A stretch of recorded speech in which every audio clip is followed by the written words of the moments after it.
आप सभी लोगों का हार्दिक स्वागत करता हूं। जैसा कि मैथ की श्रृंखला इसमें कंटिन्यू है, मैथ की श्रृंखला में आज बेहद इंपॉर्टेंट टॉपिक शुरू करने जा रहा हूं, जो इकाई का अंक ज्ञात करना है, यूनिट प्लेस ज्ञात करना। और यह इतना इंपॉर्टेंट टॉपिक है जो सभी कंपटीशन में एक क्वेश्चन तो श्योर है आना ही आना होता है, और इसे आप बहुत आसानी से मात्र 10 से 15 सेकेंड के अंदर आप बना सकते हैं अगर आप इसकी अच्छे से प्रैक्टिस कर लीजिए। तो इसलिए वीडियो को अंत तक अवश्य देखिए ताकि आप एक क्वेश्चन मैथमेटिक्स का सीख जाएं। इसके लिए आप ध्यान से देखें। जैसे जब भी हम इकाई का स्थान ज्ञात करते हैं या इकाई का अंक ज्ञात करते हैं तो उसके लिए जो कंडीशंस दिया रहता है वह एक संख्या दिया रहता है और उस संख्या का पावर बड़ा सा पावर लगा देता है और आपसे पूछता है कि आप इसका यूनिट प्लेस बताइए, इकाई का अंक बताइए। तो ऐसे क्वेश्चन में बच्चे कंफ्यूज हो जाते हैं कि इसका आंसर हम क्या करें, गलत कर देते हैं, वो जान नहीं पाते हैं यूनिट प्लेस निकालना। आपको हम बताएं 3 नंबर तो ऐसे हैं जिसका यूनिट प्लेस वही होता है, जैसे एक 0, एक 1 और एक 5। अगर किसी संख्या के अंत में 0 है तो इकाई का अंक 0 हो जाएगा।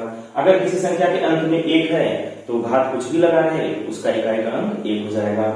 और अगर संख्या 5 है, किसी संख्या के अंतिम जो डिजिट है वो 5 है तो पावर कोई भी रहे तो इकाई का अंक जो है 5 हो जाएगा। जैसे हम अगर एग्जांपल की बात करें 3, 4, 5, 345 के घात कुछ भी लिखा है, 2036 लिखा है, उससे हमें नहीं मतलब है, ये घात कुछ भी रहे, इकाई का अंक इसका क्या हो जाएगा, इसका इकाई का अंक 5 हो जाएगा। इसी तरह से अगर लास्ट में 5 की जगह पर अगर 0 आ जाएगा तो इकाई का अंक 0 हो जाएगा, और अगर यहाँ पे 1 आ जाएगा तो इकाई का अंक क्या हो जाएगा, 1 हो जाएगा। तो ये चीज तो समझ में आ गया कि अगर किसी संख्या के अंत में 0 हो, 1 हो या फिर 5 हो तो ऐसे सिचुएशन में जो इकाई का अंक होगा वह 0 होगा, 1 होगा या फिर 5 होगा। ठीक है, इस तरह से आप ये इस तरह का क्वेश्चन आप देखते ही बना सकते हैं, बहुत ही आसानी से आप क्वेश्चन देखिए और उसका आंसर तुरंत कर सकते हैं। ठीक है, अब अगर मान लीजिए 0 इसको हटा देते हैं, 1 को हटा देते हैं और 5 को हटा देते हैं। अगर किसी संख्या में 2, 3, 4, 6, 7, 8, 9 अगर ये आ जाए तो क्या करते हैं, इसके लिए आप ध्यान से देखिए। अगर 2 आ जाए, 4 आ जाए, 6 आ जाए और 8 आ जाए तो इसके लिए हमें क्या करना होता है, ये सम संख्या है।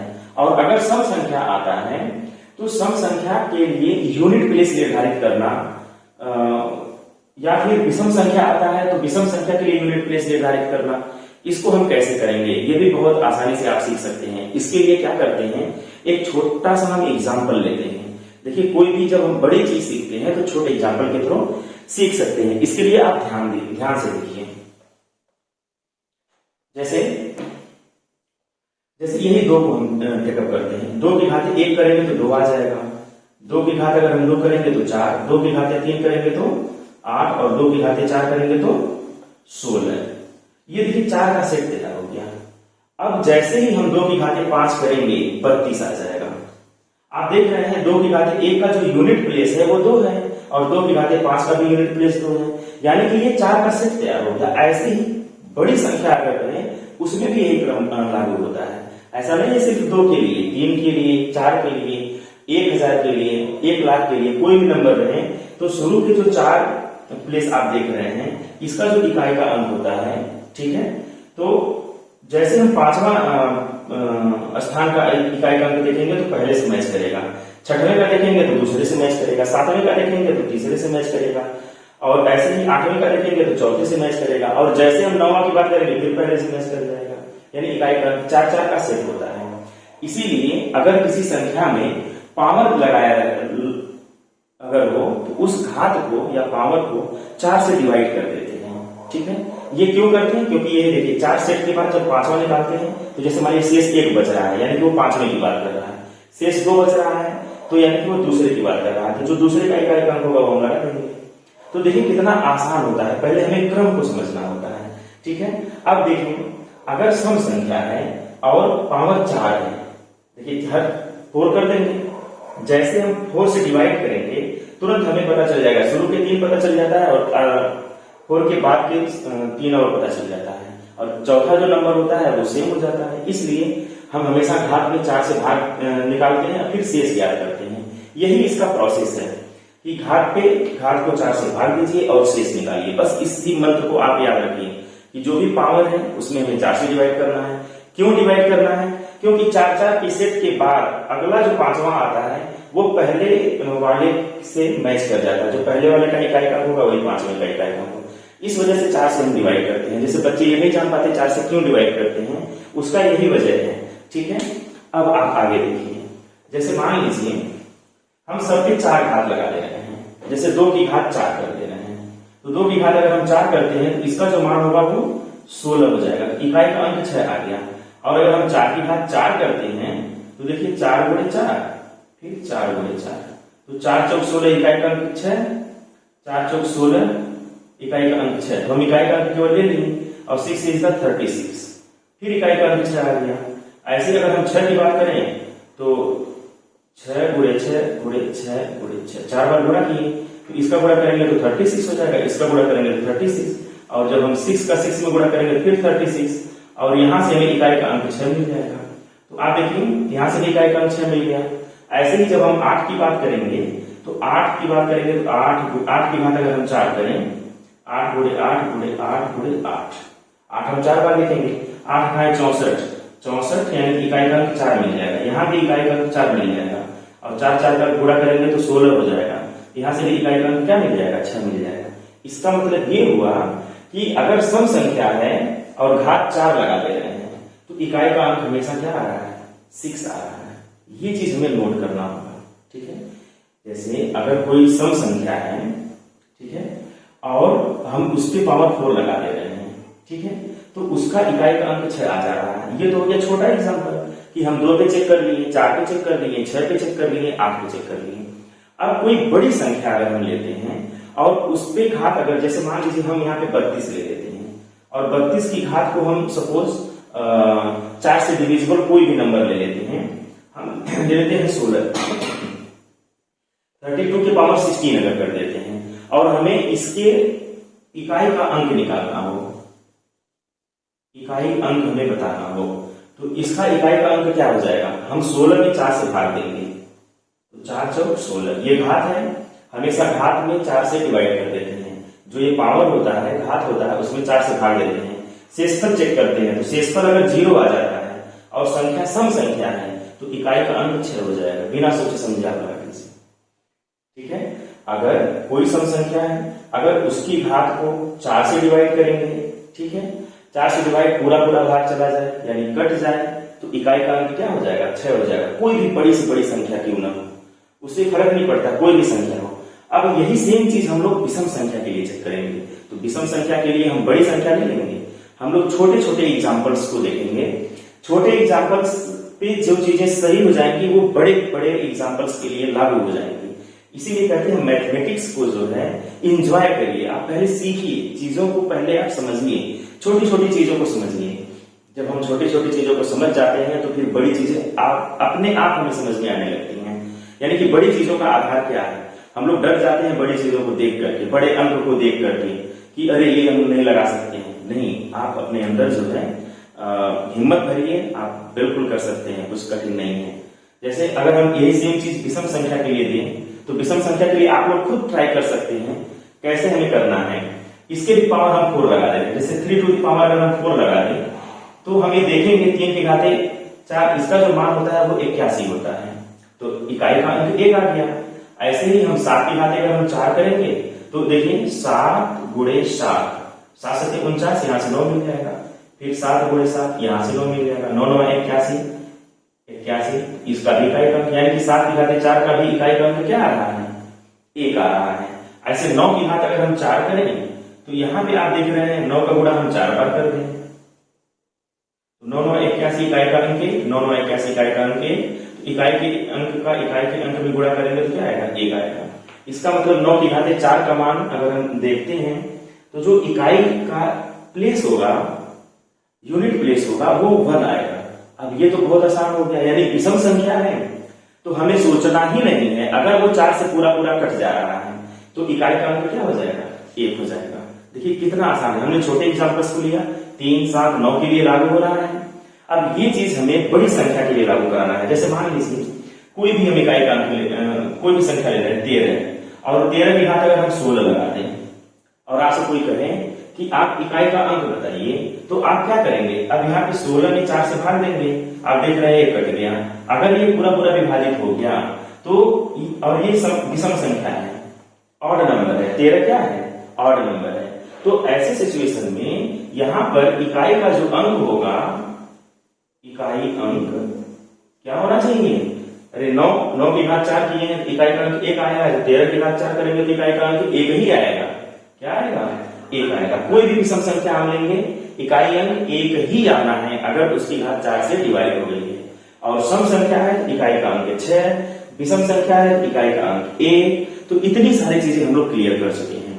अगर हम शुरू से देखें तो अभी मैंने आपको बताया कि अगर किसी भी संख्या के अंत में 0 हो तो इकाई का अंक 0 हो जाएगा, किसी भी संख्या के अंत में 1 हो तो इकाई का अंक 1 हो जाएगा, और किसी भी संख्या के अंत में 5 है, इकाई का अंक 5 हो जाएगा। ये चीजें तो बिल्कुल क्लियर है, इसको तो हमेशा आप ऐसे ही बिना सोचे समझे टिक कर दीजिए।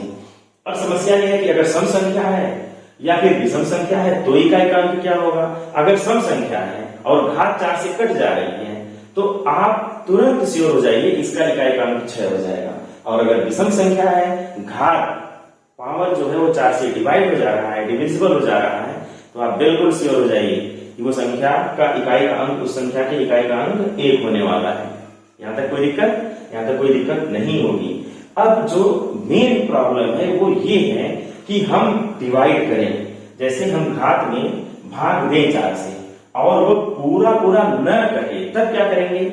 इसी क्वेश्चन को हमें समझना है। और ये ऐसा नहीं है कि बहुत कठिन है, बहुत ही आसान है, आप इसको बिल्कुल बना सकते हैं। बस थोड़ा सा धैर्य रखिए केवल। अगर हम डिवाइड करें, कोई भी एक अंक ले लें, ठीक है? जैसे हम एक अंक ले लेते हैं, हम देखिए ये क्वेश्चन आप लोगों के लिए रखे हैं, इसमें से हम कोई एक क्वेश्चन लगवा दे रहे हैं। जैसे यहाँ पे लिखा है 52, हम सम संख्या ले लेते हैं और इसका पावर देखिए बड़ा सा लिखा हुआ है 7231, 7231। हमें इसे जरा सा भी घबराने की जरूरत नहीं है। इस संख्या में मुझे तुरंत किससे डिवाइड करना है? 4 से। किससे डिवाइड करना है? 4 से। 7231 4 से आप डिवाइड कर दीजिए। अब देखिए 4 बन जा 4, यानी 4 एकम 4, 3 बचेगा, ये 32 हो जाएगा। और 4 का टेबल पढ़िए 32, तो क्या करेंगे?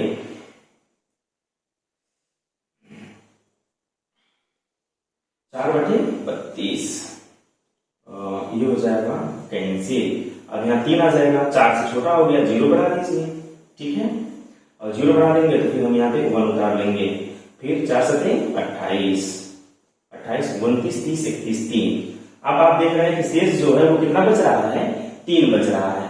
तो इस शेष 3 बच रहा है, इसको लिखने का जो तरीका है वो ये है कि ये भाज्य होता है, भाज्य बराबर भाजक गुणे भागफल धन शेषफल, ठीक है ना? ये विभाजिता का नियम है, इसको हम आपको पढ़ाएंगे आगे। हाँ, विभाजिता का नियम है। ये जो संख्या होती है इसको इसमें और इसमें गुणा करिए और इसको जोड़ लीजिए।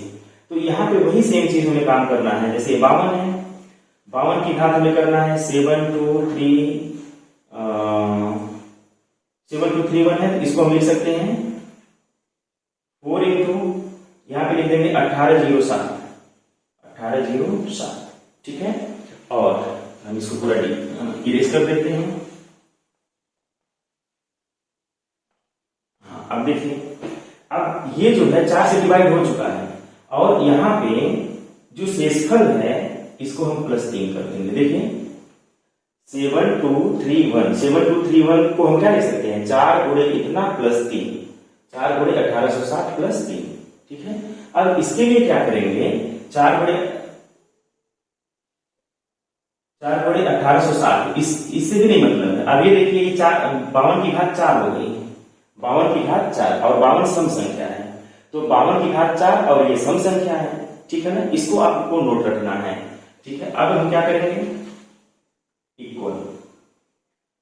घातांक का एक नियम होता है कि अगर आधार समान है, गुणन की क्रिया है, तो घातें जुड़ जाती हैं। यहां पे देखिए उल्टा है, घातें जुड़ी हुई हैं। ये +3 घातें जुड़ी हुई हैं, इसका मतलब हम उसको क्या कर सकते हैं? आधार को समान कर सकते हैं और गुणन की क्रिया कर सकते हैं। उसका रिवर्स 52 की घात क्या हो जाएगा? 4 गुणे 1860 गुणे 52 की जो और घात हो जाएगा वो क्या हो जाएगा? 3। अब देखिए आधार समान है 52 है और गुणन की क्रिया है तो घातों को जोड़ लेंगे 4 गुणे 1860 धन 3, यानी नीचे से हम ऊपर अगर जाए तो नियम सही है और ऊपर से नीचे आए तो जो नियम है उसका रिवर्स है। बस इसमें कहीं कोई दिक्कत नहीं है। जब मैं घातांक पढ़ाऊंगा तो ये और ज्यादा क्लियर हो जाएगा, इसमें घबराने की जरूरत नहीं है। आपको क्या करना है 52 के साथ एक बार ये संख्या लिख लेना है, फिर गुणा कर देना है 52 के साथ एक बार 3 लिख लेना है। और हम अभी आपको बताए हैं कि सम संख्या है और घात 4 है, सम संख्या है घात 4 है, यानी 4 गुणा कुछ भी रहे तो हम इसको नहीं ध्यान देंगे, 4 गुणा कुछ भी लिखा है, बस घात 4 है, सम संख्या हो घात 4 हो तो इसका इकाई का अंक क्या होना चाहिए, इसके इकाई का अंक क्या होना चाहिए 6 होना चाहिए, जो कि 6 होगा। और गुणे यहां पर हम इकाई का अंक निकालना चाहते हैं तो देखिए हमेशा यूनिट प्लेस पर जो है ये जो पावर लगा है उसको आप लगा दीजिए। 2 की घात क्या हो जाएगा 2 की घात 3, बहुत ही आसानी से आप निकाल सकते हैं। 2 की घात 3 क्या हो जाएगा 6 गुणे 2 की घात 3 का मान 8, 2 की घात 3 का मान 8। अब हम आपको एक और विशेषता बताते हैं, कभी भी सम संख्या का गुणा अगर हम 6 में करते हैं तो जिस सम संख्या का गुणा करेंगे इकाई का अंक वही आएगा। जैसे 8 का गुणा कर रहे हैं 6 में तो इकाई का अंक 8 ही आएगा, आप गुणा करके चेक कर लीजिए। 8 का गुणा 6 में करिए 8 6 48, देखिए इकाई का अंक 8 आ गया।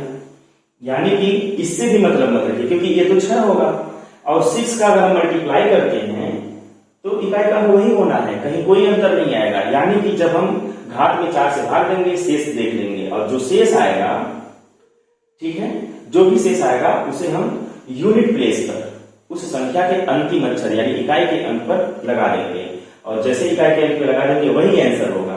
लेकिन प्रोसेस अगर हम देखें तो प्रोसेस यही है, आप ऐसे प्रोसेस के थ्रू आइए, आराम से इसको लगाइए, इसमें कोई जल्दीबाजी करने की जरूरत नहीं है। आप इसको देखते ही गेस कर लेंगे सम संख्या की घात ये है, इसका 6 हो जाएगा और 2 की घात 3 यानी 8 हो जाएगा। और 6 में हम किसी सम संख्या से गुणा करेंगे तो इकाई का अंक वही रहता है, यानी 8 से गुणा कर रहे हैं तो इकाई का अंक 8 ही रहेगा।